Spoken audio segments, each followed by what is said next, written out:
Now, my hands have been slapped a lot in my life. Now, I know most people think you can tell more about someone, by the palm of their hands, if you can read the like freeway markings of love and lifelines. But I actually think you can learn much more about someone if you can read the back of their hands, if you can see that faint imprint, the echo of the times in that person's life when their hand has been slapped.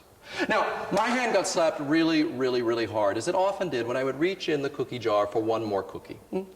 My hand got slapped really, really hard when I was a senior in high school in Southern California. And my boyfriend of my senior year, who went to a different high school, he was queer bashed outside of a gay bar in Garden Grove, California.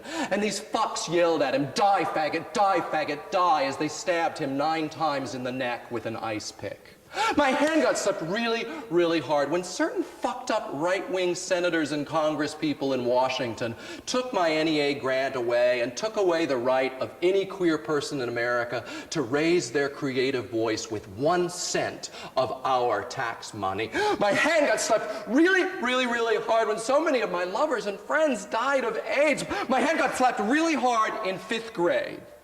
When my mom discovered I had cut holes in my pockets of my maroon cords, so that all day long during 5th grade I could put my fingers through those holes and rub my little 5th grade Dick N balls while we studied English or something, Now, I don't think this has hurt my command of the English language. I've written 2 books. I'm a professor at UCLA. I speak English quite well, I think. I even know what a gerund is, okay? It's a verb used as a noun. You know that, okay? So this didn't hurt me at all. But my mom, she confronted me. She made me look at those cut pockets, and she confronted me with my sin, and she made me hold my hands out. She said, "You dirty, dirty boy, don't fiddle, don't fiddle, don't fiddle. Fiddle, God." I'm always getting caught red-handed. Okay, we're in Montana now, all right? We're in Montana. Lesbian and Gay Pride, Bozeman, Montana, 1997, all right? Now, there are many, many people here. Montana's a big state, about the size of Western Europe. So when they have Lesbian and Gay Pride in Montana, it moves around like it does in some states. It'll be in Missoula one year, Butte the next, Helena. This is Bozeman's turn. Now, there are about 900, I would say, lesbian and gay people here in Bozeman, Montana to enjoy Lesbian and Gay Pride weekend. But we're not alone. We're here in community with other Americans, because a whole bunch of other folks have come to enjoy Lesbian and Gay Pride week in 97 in Montana. There's Ku Klux Klan chapters from 12 counties all over Wyoming and Idaho and southwestern Montana. And God, the Montana militia have sent down a bunch of people with rifles and pickup trucks, and they're here. This was even their big summer of fame where they did the standoff with the FBI up by the Canadian border. And God, you really have to love those guys, those crazy guys up at the White Aryan Nation compound in Coeur d'Alene. They have sent 3 busloads down to share with us, to enjoy Lesbian and Gay Pride weekend. All right, it was a little tense here, okay? Bomb threats, death threats, the whole thing. There were more pickup trucks with gun racks in the back than I have personally ever seen in my entire life. And unfortunately, not a single one of these pickup trucks with a gun rack in the back belonged to a butch lesbian.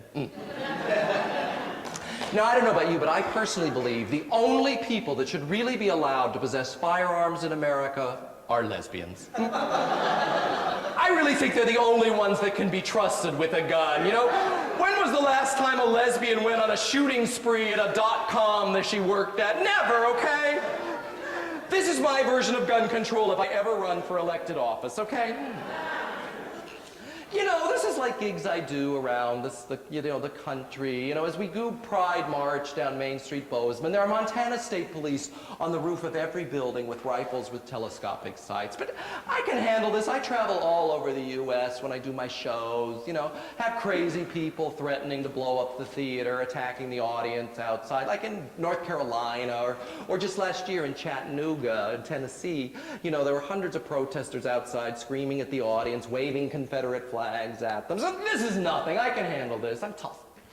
So I did my show on Saturday night because I'm here to perform. And the next morning it's Sunday, and it's beautiful in Montana. And I'm going to the final event of Lesbian and Gay Pride Weekend, a lesbian and gay marriage. You know, that has no rights or has no legality in America, of course, but people nonetheless are coming together to pledge their lives and be witnessed by community there in an old high school gymnasium, okay? And it's a beautiful morning, and I feel so good walking down Main Street holding Alistair's hand. And, just so you know, in 1997, we're doing very well. We're 3 years into our relationship. We've moved through a lot of crap. I am able to say I love you now without any rehearsal at all required, you know? So we're doing very well in 97, and it's a gorgeous and good day for us, except for one thing. Alistair's not here. I'm empty-handed.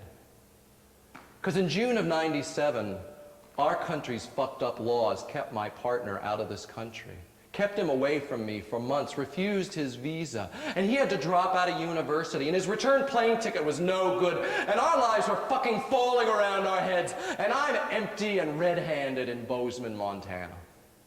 Now at this point, okay, one of those pickup trucks with a gun rack in the back pulled up next to me. We all know what's coming, don't we? I don't think we really need to call the Psychic Friends Network, do we? No. What's coming is so predictable. What's coming are some Fs. Fucking faggot, fairy, freak. Oh, they're predictable, I know. But they're scary too, aren't they? They're like an angry dog straining at the leash for your throat. Fucking faggot, fairy, freak. But these Fs are usually followed by something else, which is even more predictable, a rock, a bottle, or a piece of concrete. In this case, what follows is a half-empty, or depending on your worldview, half-full bottle of Colt 45 malt liquor. Now, this is not an individual serving of malt liquor. No, this is the Sunday morning after church family-sized bottle.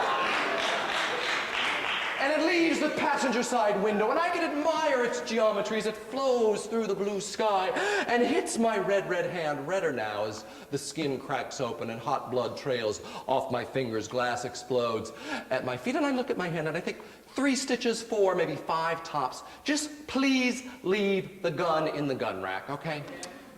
Now, I wish at this point, because it's Friday night in Cleveland, and I should be able to model for you how I became a homo superhero at this point. And, you know, how I ripped off my clothes and I had some sort of horrible spandex unitard superhero gay outfit on. And I, like, jumped on the hood of their cars and kicked their windshield in and dragged these 2 assholes over the broken glass. But I can't do that. I can't do that because that's not what I did. I'm not strong enough. Or maybe dumb enough to do that. But I wish I could be like my friend Mark in Iowa City, Iowa. Mark has a commitment whenever anyone yells faggot at him on the street of Iowa City, which I think happens, you know, once or twice a week.